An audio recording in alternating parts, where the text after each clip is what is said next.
Hello everyone, আসসালামু আলাইকুম। তিশাস রেসিপির আজকের আয়োজনে সবাইকে ওয়েলকাম। আশা করি সবাই ভালো আছেন। আজকে আপনাদের জন্য নিয়ে এসেছি অল্প সময়ের মধ্যে এবং খুবই সহজভাবে মাত্র 2 মিনিটেই তৈরি করতে পারবেন মজাদার ক্যারামেল পুডিং। চলুন আর কথা না বাড়িয়ে শুরু করা যাক। মজাদার ক্যারামেল পুডিং তৈরির জন্য প্রথমে আমি চিনিটা ভালোভাবে ক্যারামেল করে নিব।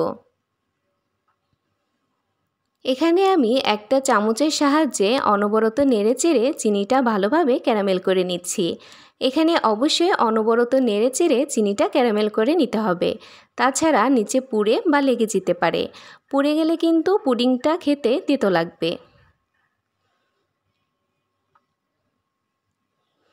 আর এরই মাঝে দেখুন ক্যারামেলটা হয়ে গিয়েছে। এখন আমি যে পাত্রে পুডিংটা সেট করব সেখানে হালকাভাবে একটু তেল ব্রাশ করে ক্যারামেলটা দিয়ে দিচ্ছি। এবার এটাকে একটা সাইডে রেখে দিচ্ছি। আজকের পুডিং তৈরি করার জন্য এখানে আমি 3টা ডিম ব্যবহার করব।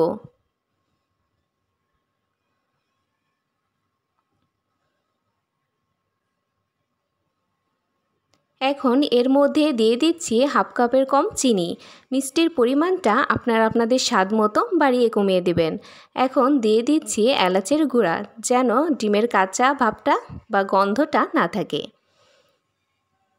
চিনির সাথে ডিমটা আমি খুব ভালোভাবে মিশিয়ে নিচ্ছি। দেখুন সব কিছু আমি খুব ভালোভাবে মিশিয়ে নিয়েছি। এখন এর মধ্যে আগে থেকে জাল করে ঘন করে নেওয়া দুধ দিয়ে দিচ্ছি। দুধটা জাল করে ঘন করে অবশ্যই ঠান্ডা করে নেবেন। এখন সব কিছু আমি খুব ভালোভাবে মিশিয়ে নিচ্ছি।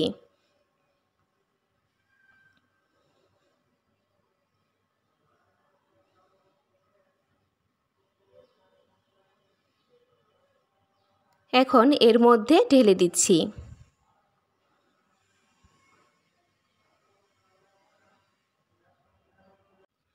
এখন একটা কড়াইয়ের মধ্যে পানি দিয়ে দিয়েছি, এর উপরে দিয়ে দিয়েছি স্ট্যান্ড। এবার পুডিংটা আমি খুব ভালোভাবে সেট করে নিব। উপরে ঢাকনা দিয়ে ঢেকে দিচ্ছি। ফিরে আসছি 50 মিনিট পর। প্রায় 50 মিনিট পরে এবার পুডিংটা আমি চেক করে নিব। একটা টুথপিকের সাহায্যে পুডিংটা আমি চেক করে নিচ্ছি। দেখুন টুথপিকটা একদম ক্লিন বের হয়েছে, তার মানে পুডিংটা হয়ে গিয়েছে। এখন আমি চুলা থেকে নামিয়ে ঠান্ডা করে নিব।